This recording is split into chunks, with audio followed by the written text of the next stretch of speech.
Hola a todas, todos, todes. Mi nombre es Eni Antelo. Soy investigadora y pedagoga en temas relacionados con la historia política desde el tiempo presente y aplico a mis trabajos perspectivas diferenciales, entre ellas la perspectiva de género. En este sentido, he tenido la oportunidad de realizar diferentes trabajos de investigación donde he analizado el papel de los movimientos sociales o de las iniciativas de la sociedad civil en periodos de transición o cambio de régimen en diferentes lugares.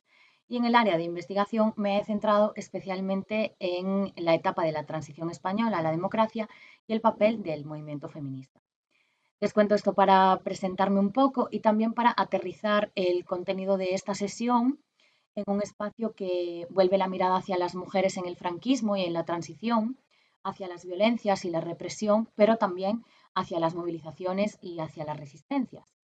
Entonces, en este sentido, voy a tratar de trasladarles un poco los hallazgos y los resultados de algunos de esos trabajos de investigación, en concreto trabajando pues, el tema de las violencias institucionales, las violencias ejercidas, en este caso, desde el sistema judicial y por parte de las fuerzas de seguridad del Estado. Y vamos a ver las implicaciones que esto tiene en la evolución del feminismo y de la propia legislación en materia de violencia de género. Y lo vamos a hacer a través del estudio o del análisis de casos concretos situados en la década de los 80.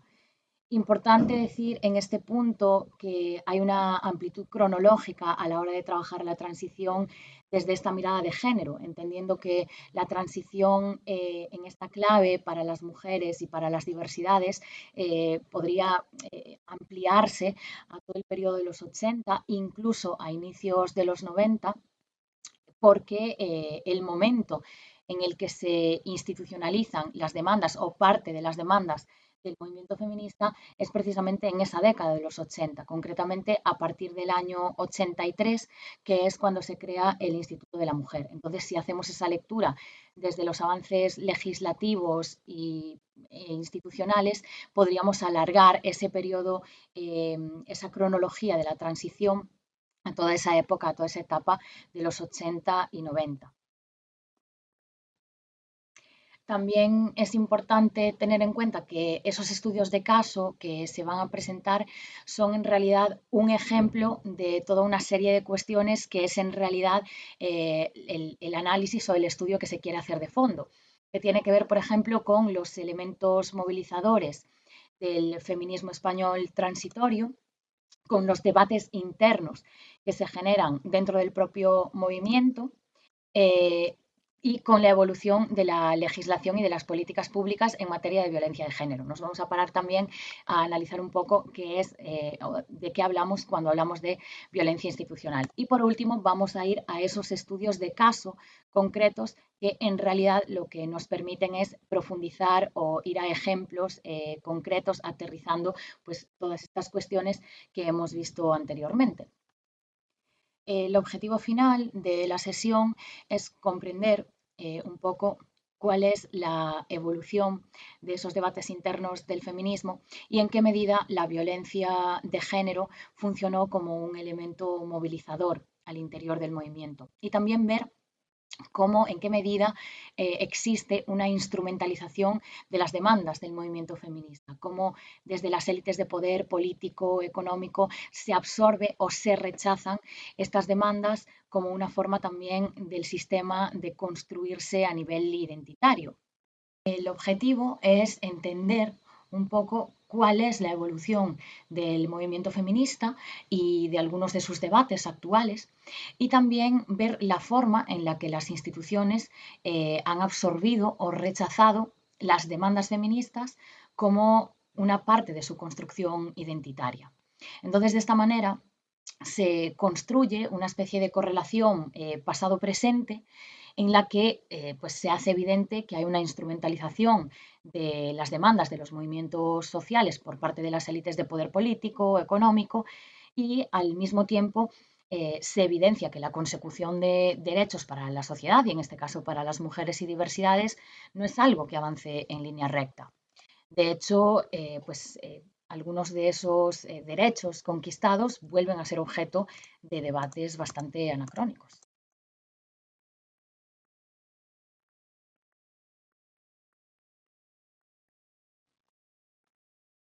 Este año 2023 ha sido especialmente convulso en este sentido, con un tira y afloja constante entre las élites políticas o los poderes políticos y la propia ciudadanía, aunque son unas pulsiones que no se remontan a la creación del Ministerio de Igualdad ni a los debates que plantea el Ministerio de Igualdad, sino que van en aumento en la medida en que fue recobrando fuerzas el feminismo español, unas fuerzas que se reunieron o que reunieron al movimiento de una forma muy visible a partir del año 2018, pues en esa huelga general del 8 de marzo que no había sido tan multitudinaria desde el año 2000, cuando se celebró la Marcha Mundial de las Mujeres.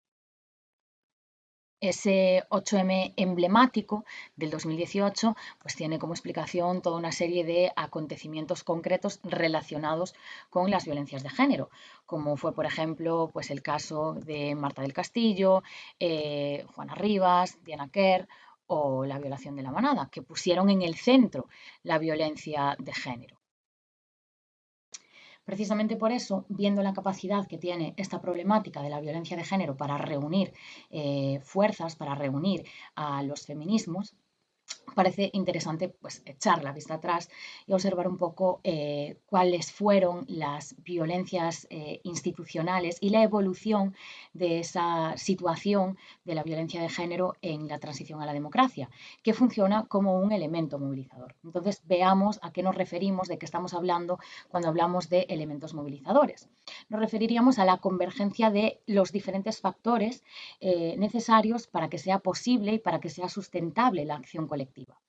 Vamos a ver algunos que han definido algunas estudiosas e investigadoras, como las estructuras de la oportunidad, que serían esas dimensiones del entorno que dan incentivos para que la gente participe, las estructuras de movilización, que son los canales a través de los cuales participar, y los significados y los conceptos compartidos sobre las problemáticas, que evitarían lo que las investigadoras o algunas investigadoras han denominado error fundamental de atribución, que es atribuir las problemáticas a los individuos o a uno mismo en lugar de atribuir las problemáticas al sistema, que nos dicen aquí McAdam, McCarthy y Zal en este trocito que dejo, que es algo que ocurre en las sociedades que generan aislamiento, ¿no? Entonces, a falta de información y de perspectiva se atribuyen esas problemáticas a los individuos y solamente cuando las problemáticas se pueden atribuir al sistema es cuando se genera ese caldo de cultivo y esa base para la acción colectiva.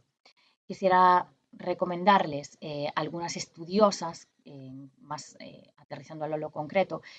Por aquí tenemos movimientos sociales, perspectivas comparadas, que es el estudio del que he sacado ese trozo que acabamos de leer, que es de McAdam, McCarthy y Zalt, pero hay también otras investigadoras muy interesantes, como es el caso de Tarrow con el poder en movimiento, como es el caso de Loberman también, que se centra más en casos concretos, en este caso en el de Chile, Uruguay, Argentina, pero ella introduce conceptos interesantes desde la perspectiva de género, como el continuum de violencias, que es un concepto que luego recupera Julia Zulbert en Feminismo de alto riesgo, que aunque lo centra en el caso concreto colombiano, pues es interesante esa visión que ella aporta al hablar del continuum de violencias, ¿no? De unas violencias continuadas, históricas, de género, a las que las mujeres son expuestas. Entonces, lo que viene a decirnos Zulber es que más allá de ese contexto concreto que ella está estudiando, donde hay un riesgo evidente, porque su investigación se centra en un país donde hay un conflicto armado,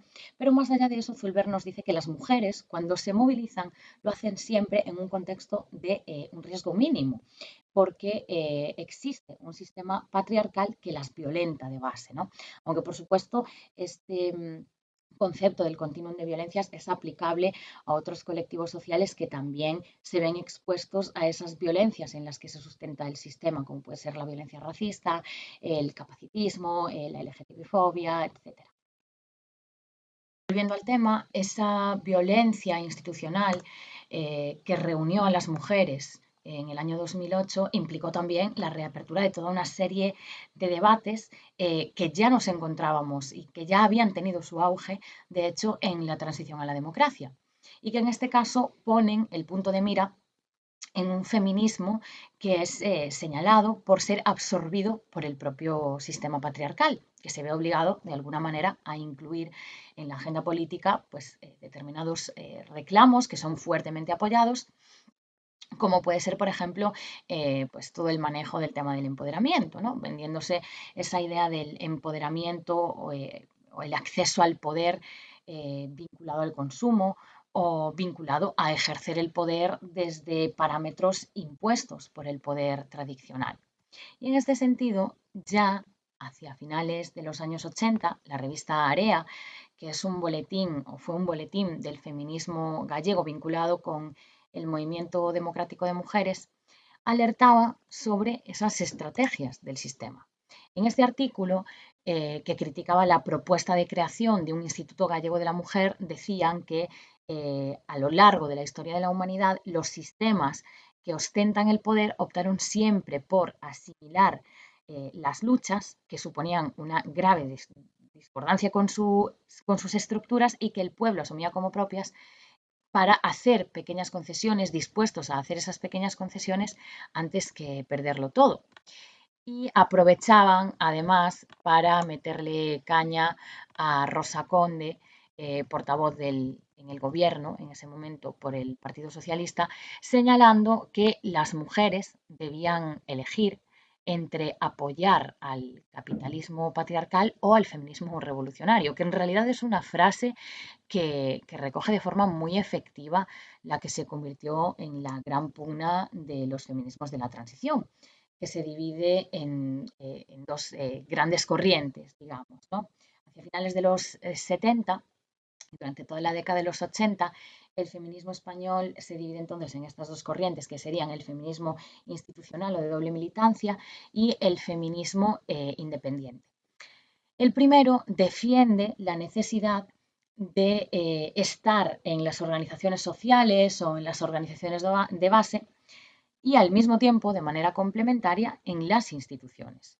Y el feminismo independiente pues, rehúsa tomar parte de las instituciones, consciente de que existe una instrumentalización de los reclamos feministas. Aquí hay que hacer un paréntesis para decir que esta tendencia es una tendencia que no solamente ocurre a nivel español, evidentemente, y que de hecho nos encontramos a nivel internacional de forma muy visible a partir de los años 90 especialmente, con la creación pues, de grandes ONGs que se van a encargar de realizar encuentros de mujeres a nivel internacional, como fueron los casos de los encuentros de la ONU, de El Salvador, de Río de Janeiro, del Cairo, de Pekín, de Viena, y van a ser las mujeres latinoamericanas y caribeñas procedentes de diferentes tendencias, como las mujeres provenientes de la izquierda revolucionaria armada, las anarquistas bolivianas o las mujeres que se posicionan desde la decolonialidad, las que van a plantear una crítica hacia las instituciones y especialmente hacia las formas de hacer de unas ONGs que pues, operan desde un feminismo eurocéntrico, ¿no? Y ahí es donde empiezan esos debates a nivel internacional de lo que se llamó feminismo institucional y feminismo independiente o autónomo. Por aquí les dejo un par de artículos que recomiendo. El primero está relacionado con esto, con esas divergencias o esos debates internos dentro del feminismo latinoamericano y caribeño. Y el segundo no tiene absolutamente nada que ver con el tema, pero igualmente quería mencionarlo. Está relacionado con ese mapa un poco extraño que pongo ahí, que está en dos colores. Entonces, bueno, si les interesa trabajar también o conocer un poco el tema de la decolonialidad desde la geografía, pues también se lo recomiendo. Y volvamos entonces a, a esa etapa de la transición y a ese feminismo transitorio que se divide en la medida en que avanza. ¿Y cuándo se divide? ¿Cuándo se produce esa ruptura? Bueno, pues existe un episodio concreto que dentro de los estudios y las investigaciones sobre el feminismo español ha sido marcado como ese momento de ruptura, que son las Jornadas de Granada del año 1979. Estas jornadas de Granada hubo un número muy importante de las asistentes que terminaron por abandonar las instalaciones, las mesas oficiales, y que decidieron reunirse por fuera de este espacio, en espacios públicos, en los que mostraron pues, su decepción, digamos, con un encuentro que consideraron que firmaba un cheque en blanco con los partidos obreros, tal y como hicieron público y como denunciaron a través de la prensa unos días después del encuentro. Aunque esta tónica general de desencuentro con respecto a las formas de hacer la lucha que se populariza en estas jornadas de Granada, se viene dando, en realidad se viene evidenciando desde las primeras jornadas estatales del feminismo después de la muerte de Franco, que se celebran en Galicia un año antes.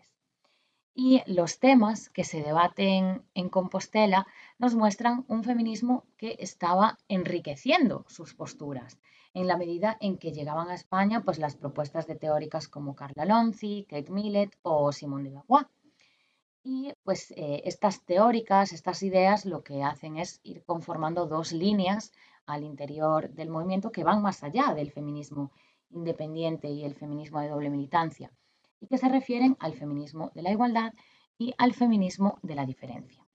Por un lado, el feminismo de la igualdad trataba de dar respuestas pragmáticas, digamos, a unas necesidades consideradas urgentes, como era el caso de los embarazos deseados, el aborto clandestino, el divorcio, la salud sexual. Y por su parte, el feminismo de la diferencia proponía aprovechar esos debates públicos para introducir nuevas perspectivas que rompieran con una idea de ciudadanía que viene heredada de la Ilustración, ¿no?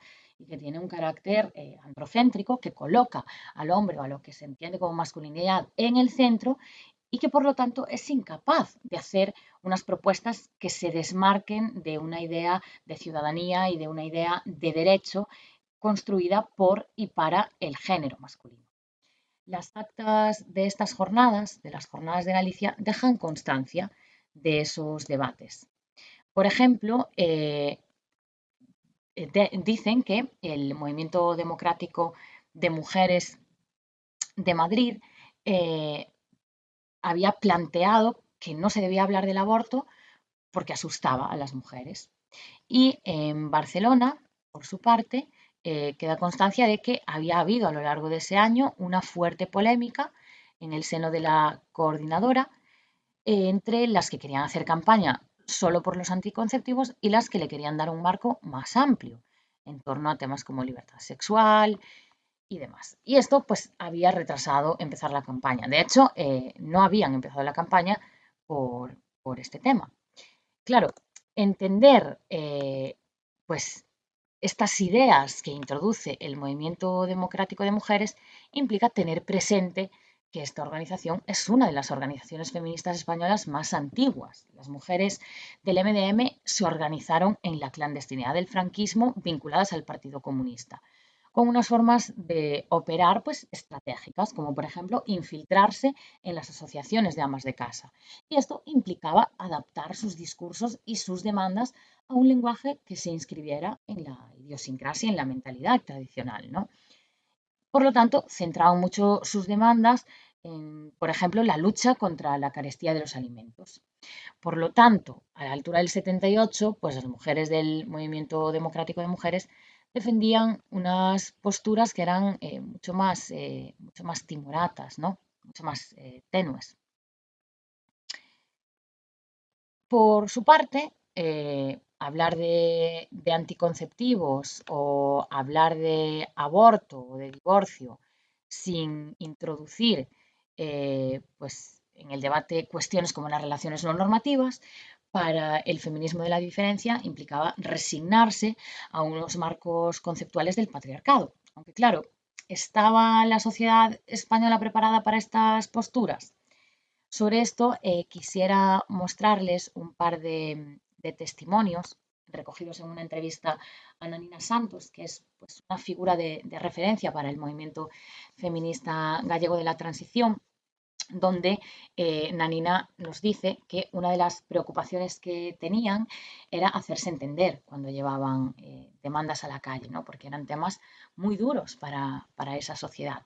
Recuerda una vez que las sacaron pues, con violencia de la Plaza del Toural en Compostela, cuando estaban repartiendo hojas sobre anticonceptivos. Y habla también, recuerda la manifestación del divorcio de febrero del 78, donde dice que unos fachas las agredieron y que fue el propio servicio de la manifestación, que es un servicio de mujeres, las que expulsaron a esos fascistas. De hecho, por aquí traigo la noticia de lo que ocurre en esa manifestación, donde la policía no interviene, es decir, hay una violencia institucional por omisión en este caso.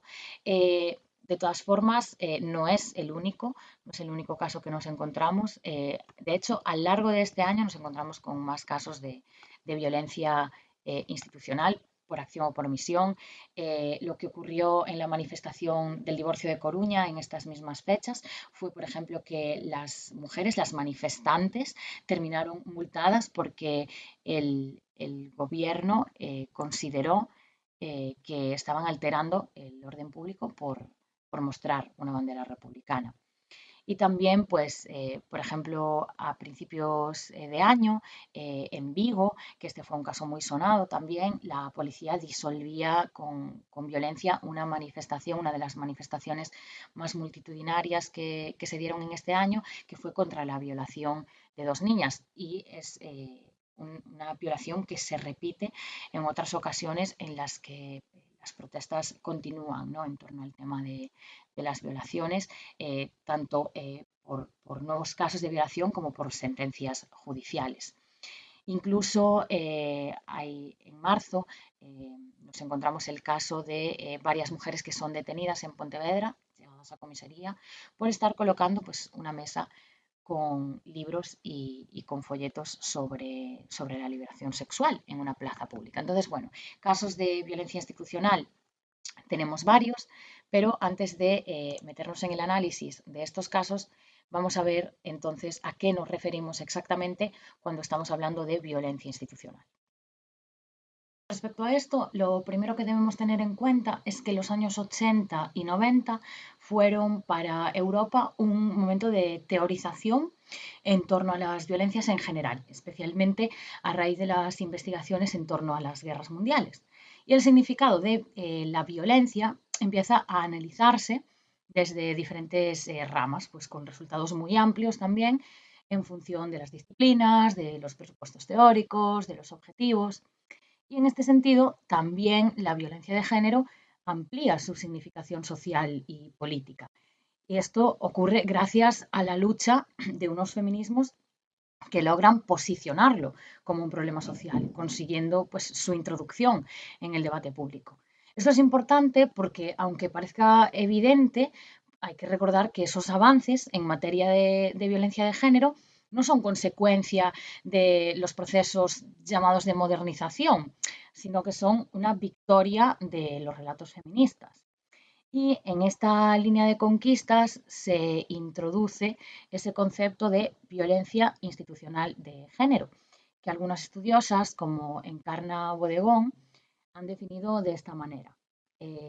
Encarna dice que el Estado puede ser un agente que comete formas de violencia de género institucionalizada, no solo porque a través de los agentes del Estado se realicen estos actos de violencia, sino también porque hay una responsabilidad, ¿no? Porque el Estado tiene una responsabilidad en la prevención, en la sanción y en la erradicación de esas violencias contra las mujeres. Actualmente en España no existe una legislación específica sobre violencia institucional, exceptuando casos a nivel autonómico, como por ejemplo la ley del derecho de las mujeres a erradicar la violencia machista en Cataluña, que recoge pues, de una forma amplia diferentes formas de violencia sobre las mujeres. Y esta ley, que se aprueba en el 2008, se modificó posteriormente, en el 2020, para incluir de forma expresa la violencia institucional, que anteriormente no incluía.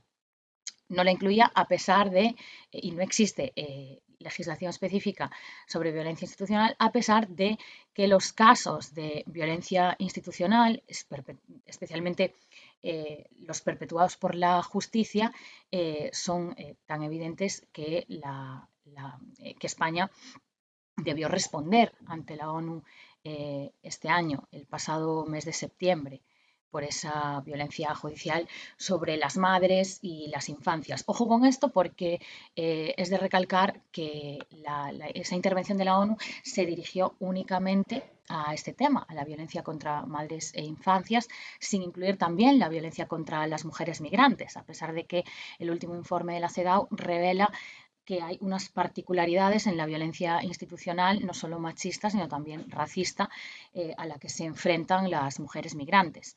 Y de hecho, todo esto fue un tema que dividió al gobierno y que se empezó a poner encima de la mesa a partir de la creación del Ministerio de Igualdad, aunque sí que es verdad que a nivel internacional la violencia institucional de género ya se había reconocido formalmente en documentos como el Convenio de Estambul, que se firma en el 2011 y que España ratifica en el año 2014. Es decir, no existe legislación específica, pero hay un compromiso a la hora de su eliminación, aunque bueno, es un tema que se ha empezado a introducir de forma pues, más o menos reciente.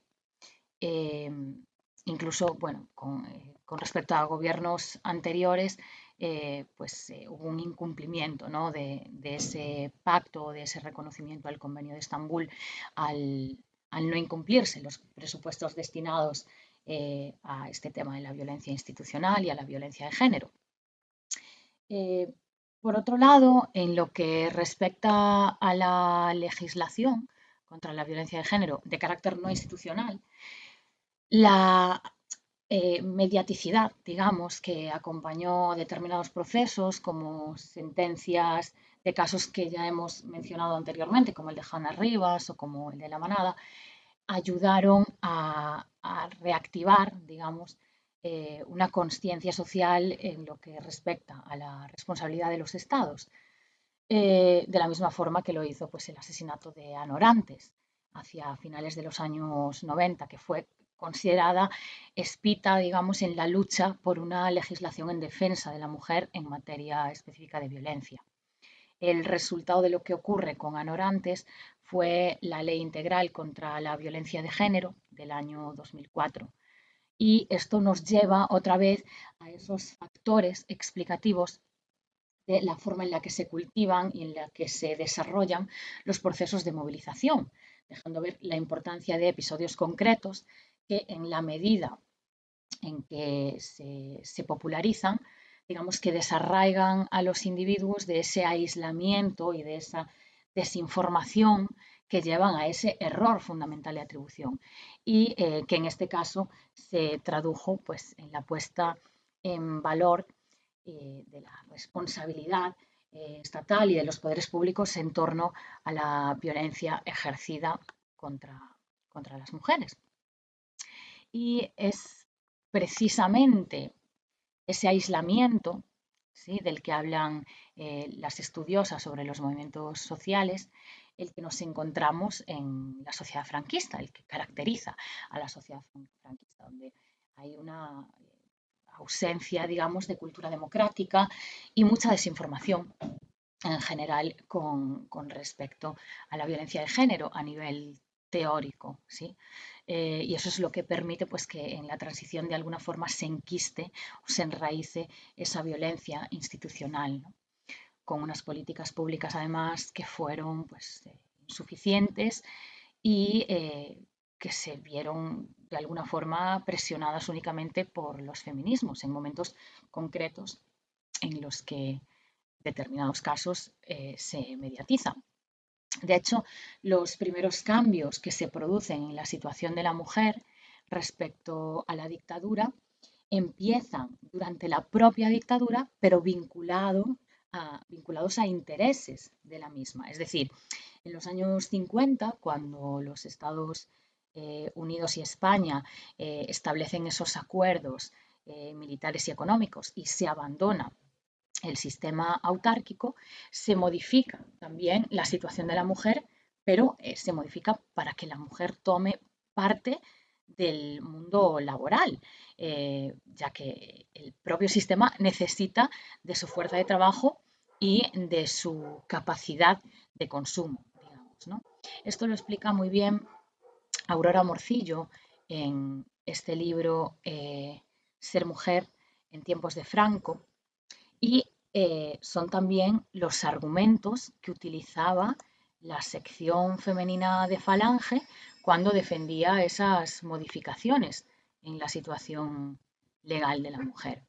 Nos encontramos entonces con argumentos como estos que vemos aquí, ¿no? La incorporación de las mujeres al ejercicio de todas las profesiones se va haciendo cada día más necesaria porque empezamos un plan de desarrollo ambicioso y el papel de la mujer es esencial porque su presencia, de su presencia profesional va a depender nuestro futuro. Hablan de que la mano de obra masculina no va a poder hacer frente a todas las necesidades de empleo y, por lo tanto, el acceso de las mujeres a puestos de trabajo es una verdadera necesidad nacional. Aquí se refieren entonces a la necesidad de su fuerza de trabajo y, por este lado, este otro trocito que tenemos aquí hace referencia a su capacidad de consumo, cuando dice que la incorporación de la mujer a las tareas del producir genera crecimiento en la renta nacional porque los mayores ingresos que el trabajo de la mujer reporta se contrarrestan en unos mayores gastos en el hogar. Habla de esa ama de casa e incluso de las hijas mayores que son personas activas dentro del hogar y cuando poseen un puesto de trabajo pues tienden a adquirir bienes o servicios. Entonces, es esa necesidad nacional la que lleva a la aprobación de la Ley de Derechos Políticos, Profesionales y de Trabajo de la Mujer, que se aprueba en el año 1961.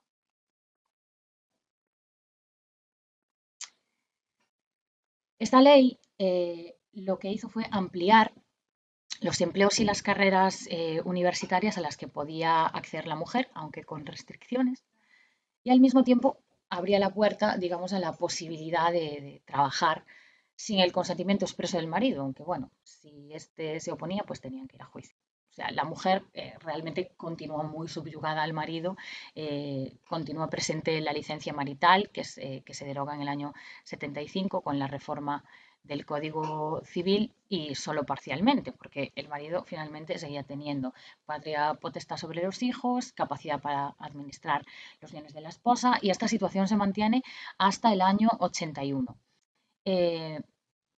Claro, con todo, con una ley que es completamente timorata, que son migajas, pues aún con todo esta ley fue objeto de mofa. Y esto se ve muy bien en una película de Sáenz de Heredia que se estrena 2 años después de aprobada la ley, que se llama Los derechos de la mujer, de la que vamos a ver un trocito. Despacho con unos clientes. ¿Con unos clientes? Sí, y vestida de novias. Se trata entonces de una desavenencia conyugal, ¿no es eso? Eso es. ¿Motivo? Quiero aprender indio. Y usted se niega. No, señora, no. Yo no me niego a eso.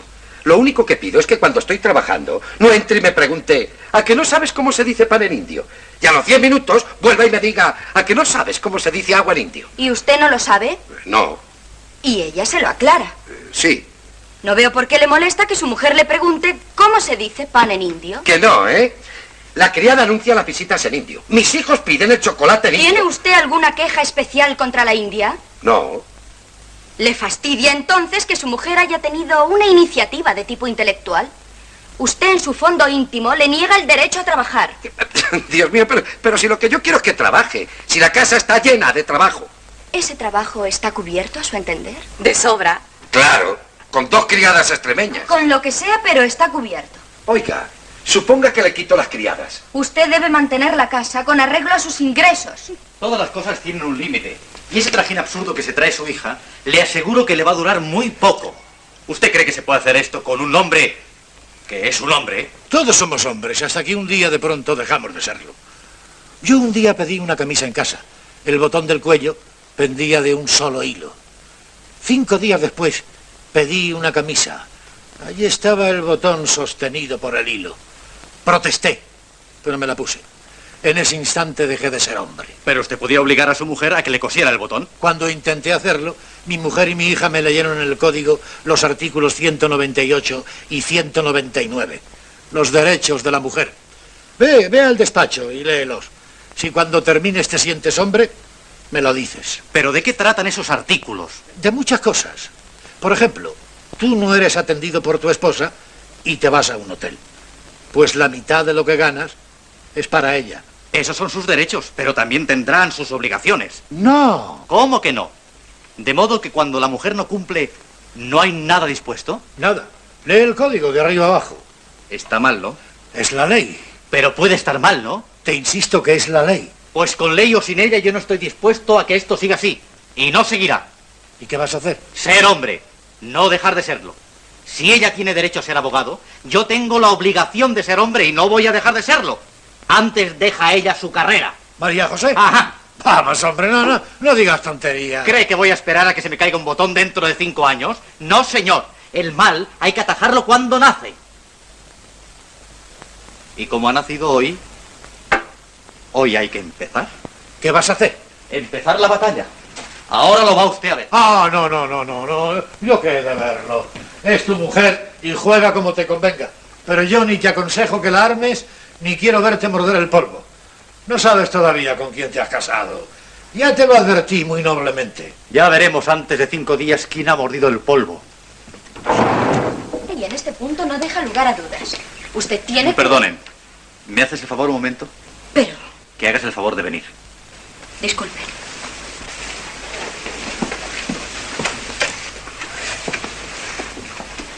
Perdonen.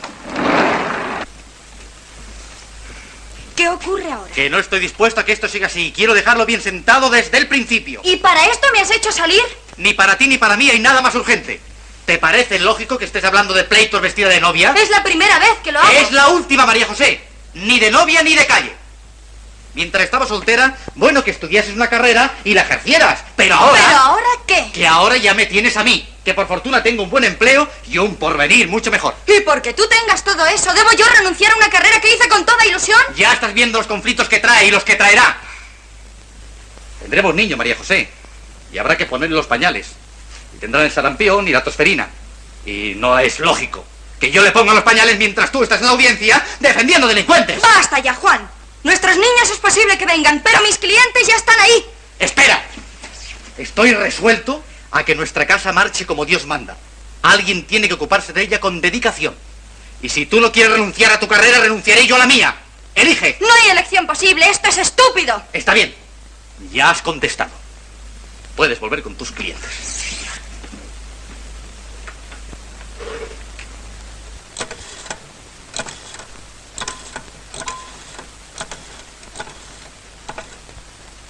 Don Elpidio, buenas tardes. Sí, soy Skin. Perdone que le moleste. Es que quería decirle que mañana no iré al despacho. No, ni mañana ni después del permiso. Es que renuncio a mi puesto, ¿sabe? No, es que mi mujer se empeña en seguir trabajando y yo me voy a dedicar a las faenas de la casa. Alguien tiene que hacerlo. ¿Ha oído ese portazo? Es ella que se ha ido. No me haga caso de lo que le he dicho. Ah, ya. Me había usted dado un susto morrocotudo. Bueno, pero ¿no le parece ese juego un poco tonto? Yo también intenté defenderme. Sí, pero fue inútil. Está bien. Pero venga cuanto antes. Que ya sabe usted cómo andamos. Espero que no llegue a los 5 días. Muchas gracias. Le llamaré mañana. Adiós. Entonces ella me amenazó. Mira que voy al abogado. Y cuando a un hombre se le dice, mira que voy al abogado, un hombre dice, pues vamos. ¿No es eso lo que dice un hombre? Ante la ley, en este caso, usted no es un hombre, es uno de los cónyuges. ¿Cómo? Que es indiferente que sea varón o no. Es uno de los cónyuges simplemente. ¿Tiene algo más que decir? Entonces yo no soy un hombre. Un cónyuge. Ah. Pues ¿sabes lo que te digo? Que esto tiene un arreglo muy fácil. Irme de casa y en paz. No se lo aconsejo. Si a su esposa la defiende un buen abogado, tendrá que darle el 50% de lo que gane y de lo que ha ganado. Son bienes gananciales. Pero si ella no ha ganado nada. Pero si su padre al morir solo le dejó una pianola. Pues la pianola es un bien ganancial. La pianola es una tabarra, señora. Bueno, esto no es justo. No es justo. Si todo esto huele a juego preparado para que algo no se vaya al diablo. Aquí no hay cónyuge, sino conejo en la trampa. ¿Le importa no gritar? Sabe de sobra que tiene que mantener su casa. Pues para mantenerla tengo que sentirme hombre y no cónyuge. Si salgo a la calle como cónyuge, no gano dinerito. Calle, poniéndose como un energúmeno no va a cambiar la ley. La ley está por encima de usted y de mí misma. Y a la ley es siempre lo que hay que tenerse porque... Perdona, cariño, que te moleste. ¿Has visto por aquí un ejemplar del Hogar en la Moda? ¿Qué? Que he comprado un ejemplar del Hogar en la Moda y otro de Marie Claire y no encuentro el hogar. Es mi marido. Ya. Decía que los hombres tienen que respetar la ley y... ¿Te gusta la paella? Que si te gusta la paella. Disculpa, es para decirle a Arcadia que la ponga el domingo, ¿eh? Pues sí, me gusta. Ya puedes ir a decírselo. Perdona, cariño, yo te lo enciendo. Hay que ponerle gasolina. ¿Usted sabe francés? Y algo de indio. Tricot quiere decir punto, ¿verdad? Sí, señor. ¿Seguro? Seguro. Bueno, creo que ya tienen una primera impresión. Si quieren volver a consultarme, les recibiré con mucho gusto dentro de 2 o 3 días. Mañana no, que informa en la audiencia. Creo que no hará falta volver a molestarla. Queda claro que puedo aprender indio. Eso es obvio. Sí, obvio, claro. La salida es por aquí. No llames a nadie, yo mismo le acompaño. Usted no claudique. Que él no advierta la menor sombra de claudicación. Descuide, así lo haré. Bahut Sukria. ¿Cómo? Muchas gracias en indio. Lleva usted cara de maltratado. Debo llevar cara de cónyuge. No se amilane. Aquí tiene mi tarjeta. Si me llama puedo serle útil. Debemos desconyugizarnos.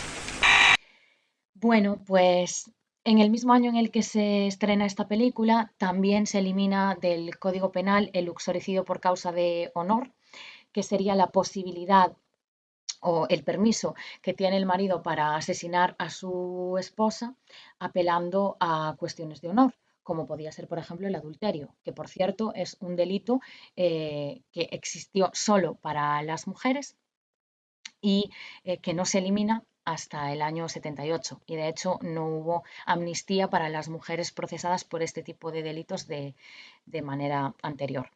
Entonces, en el 63 se elimina el uxoricidio y no hay más reformas con respecto a violencia de género hasta la transición, con esa eliminación del delito de adulterio y después con la reforma del Código Penal en el 83.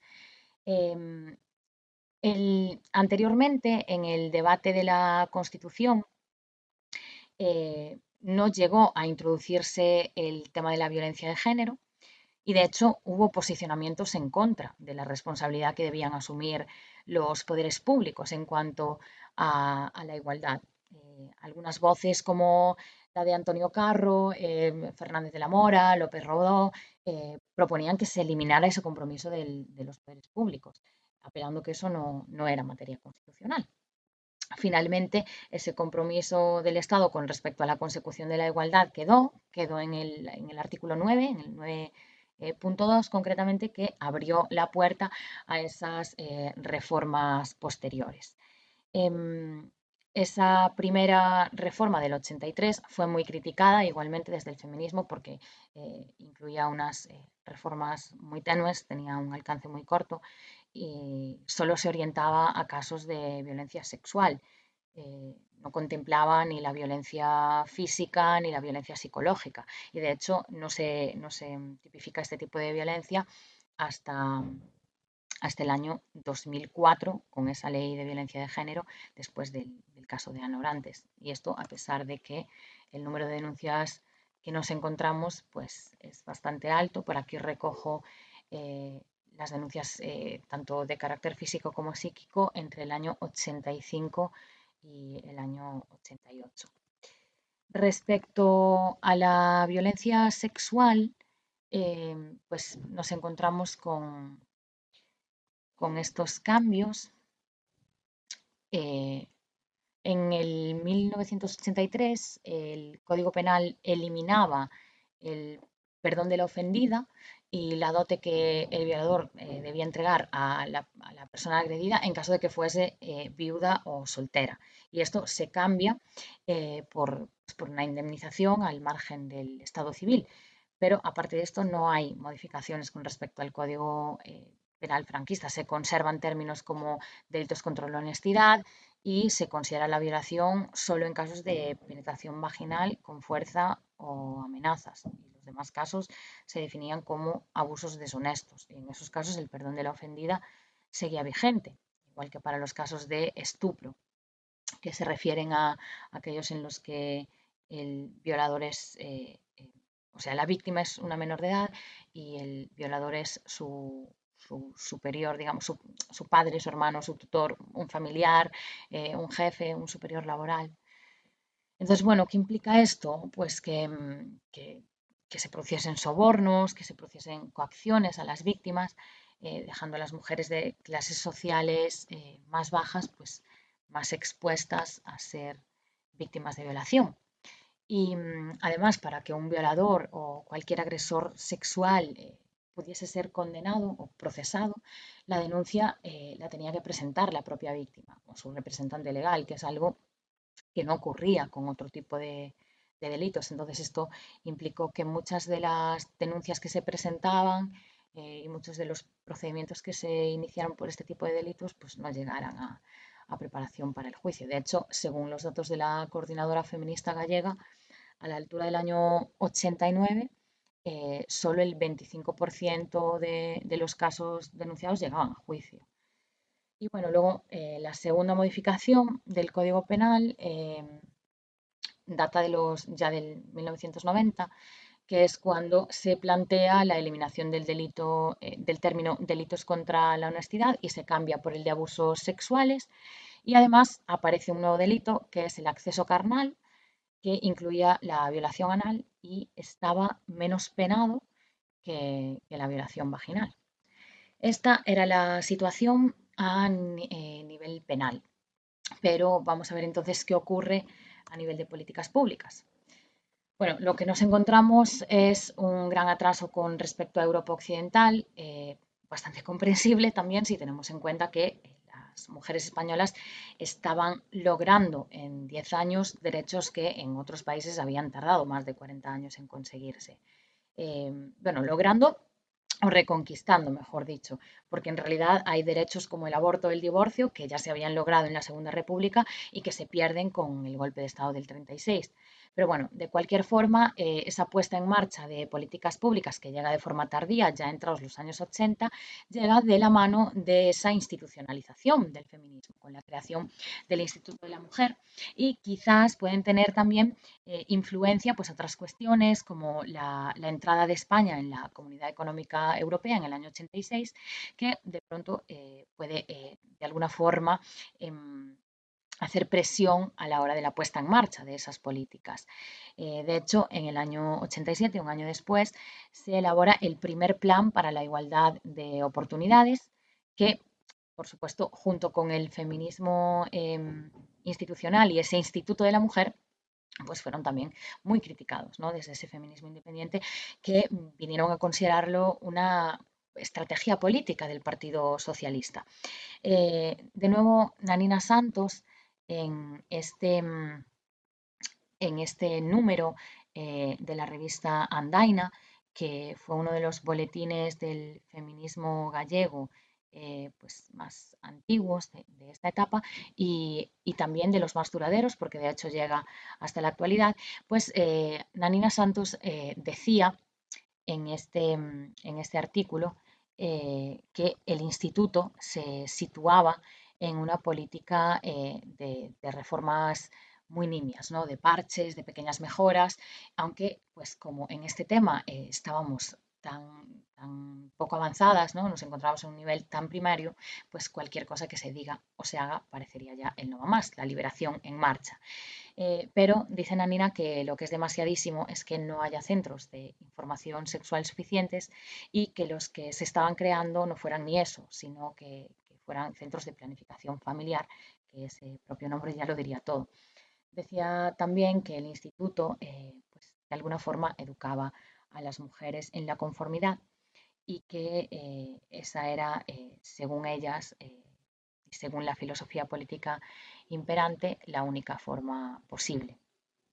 Esto es solo un ejemplo de esa crítica del feminismo independiente que realmente se repite en otros medios de todo el Estado y pues que vamos a estar encontrándonos sí, como en diferentes frentes, evidenciando de alguna manera que existe una disconformidad y existe una desconfianza, ¿no? hacia las políticas y hacia las instituciones, y que esas instituciones se consideran simbólicas, estratégicas para los partidos, pero que no hay infraestructura, que no hay recursos. Y bueno, la verdad es que los datos que podemos recopilar que da este propio feminismo institucional, pues parece que de alguna forma respaldan esas críticas en muchos ámbitos, en acceso a la educación, en mundo laboral, trabajo, política, pero bueno, revisando solo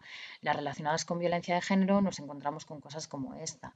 Por ejemplo, un número muy bajo de casas de acogida o de centros asesores para la mujer. Y aunque van en aumento, entre el año 88 y el 89 aumentan, pero seguirían sin tener capacidad para responder al número de denuncias que reportábamos en el gráfico que mostrábamos antes. Y a todo esto hay que sumar la inoperancia de la ley del divorcio, que 10 años después de ser aprobada seguía siendo problemática, debido a que implicaba unos trámites costosos y duraderos, dejando desprotegidas a gran cantidad de mujeres. De hecho, según los datos de la Coordinadora Feminista, de las 98 mujeres asesinadas en el año 87 por sus maridos, muchas de ellas estaban en trámites de separación. Y a estos trámites costosos y duraderos se suma pues una justicia que es inoperante y que es abiertamente machista y que va a encontrar soporte e impermeabilización en el propio sistema, ¿no? Esto es algo de lo que habla de forma muy clara Cristina Alberdi en el libro El poder es cosa de hombres. Alberdi fue la primera mujer en el Consejo General de Poder Judicial y fue también ministra de Asuntos Sociales en la última legislatura de Felipe González. Y aunque este libro fue bastante criticado porque pues, obvia temas como las implicaciones de las cúpulas de poder en la Guerra Sucia que marcó los años de la transición, es indiscutible también que es un libro que pone sobre la mesa toda una serie de ejemplos concretos de violencia institucional por parte del aparato judicial. Coloco aquí un trocito en el que Alberdi recordaba algunos de los casos más sonados, como fue el caso de la minifalda, en la que pues, un juez,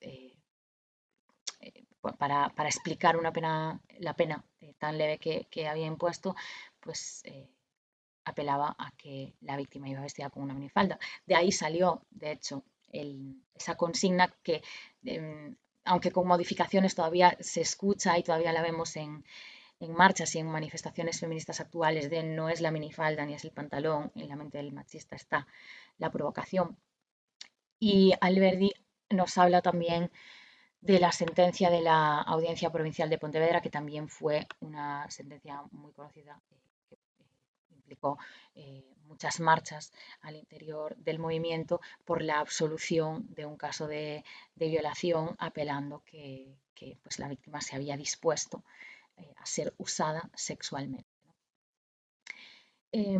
Bueno, es verdad que estos casos que Alberdi menciona en este libro, que data ya del año 2001, ya habían sido destapados de manera menos formal, ¿no? No de una forma tan teórica, académica, pero ya habían sido destapados por el feminismo independiente mucho antes.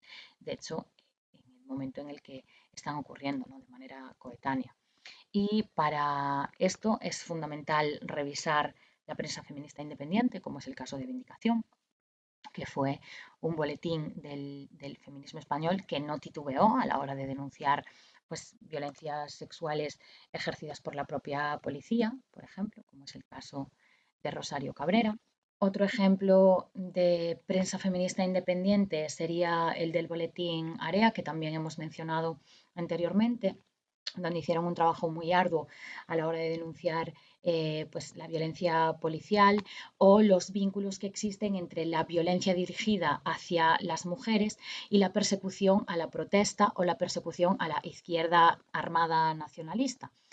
Por aquí dejo pues, traducido también al castellano un trocito de este artículo donde se recopilan algunos casos concretos que a mí me recordaron mucho a esas historias que narra Juana Doña en Desde la noche y la niebla sobre la violencia hacia las mujeres en las cárceles franquistas.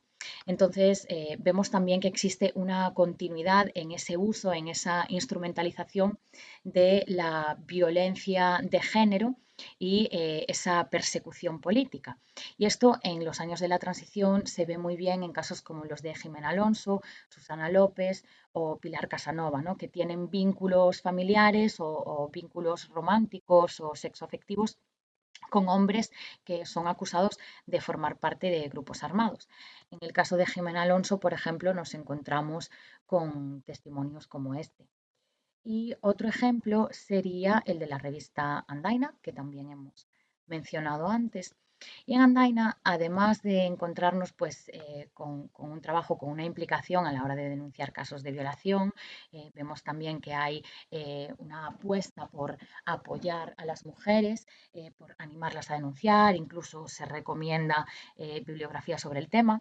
Más allá de eso, se implicaron también en denunciar la violencia institucional de carácter judicial, pues señalando, por ejemplo, determinadas penas. Aquí en este número hacían referencia a los casos de Virtudes y de Gema Moure, que el caso de Gema Moure, por ejemplo, fue también muy mediático y ahora vamos a hablar de él, pero antes de ir para allá, me gustaría también decir que desde Andaina pues, se dio también acogida a casos que estuvieron vetados en la prensa, como por ejemplo el caso de Carmen López, que fue agredida por la Guardia Civil cuando fue a poner una denuncia por malos tratos, o el caso de las trabajadoras de la radio gallega, que habían sido acosadas sexualmente por el director de la cadena y pues este señor no solo no fue juzgado por eso, sino que poco después de ser denunciado fue nombrado director de la televisión autonómica.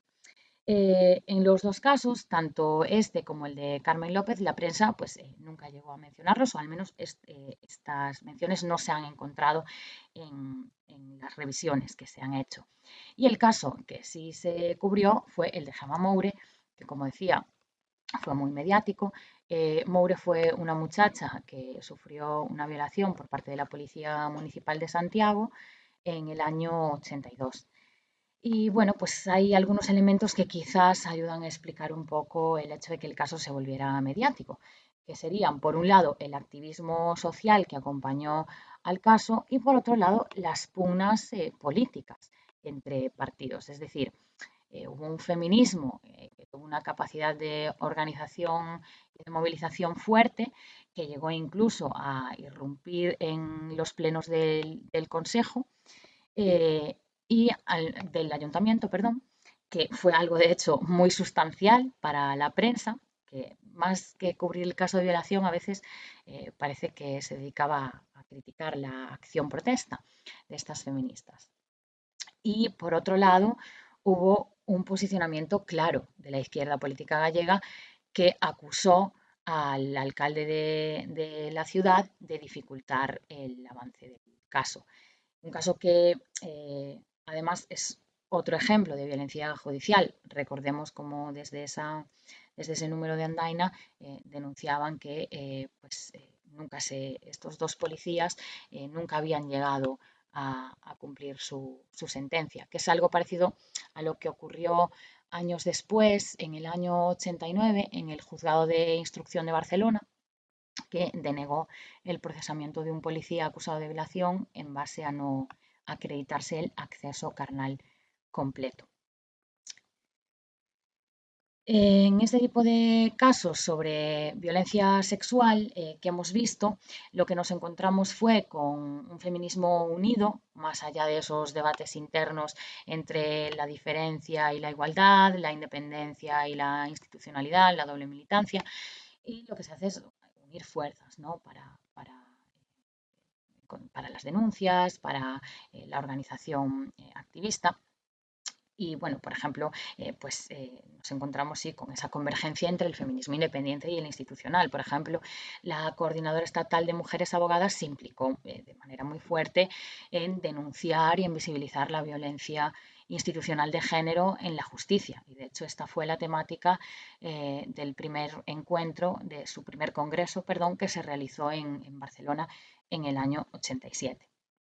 Entonces, ya para ir cerrando, quisiera simplemente recalcar que estos casos visibilizan ejemplos de violencia institucional de género tanto por acción directa como por omisión. Y visibilizan también cómo la violencia sexual llegó a instrumentalizarse, no solo a través de ejercerla de forma directa, como por ejemplo esos casos que se vinculan con la policía, ¿no? En esa persecución a esos movimientos de la izquierda más radical o revolucionaria, eh, que se queda por fuera de las instituciones, sino que la propia izquierda institucional incluyó esa violencia o no en su discurso político en función de unos intereses concretos, ¿no?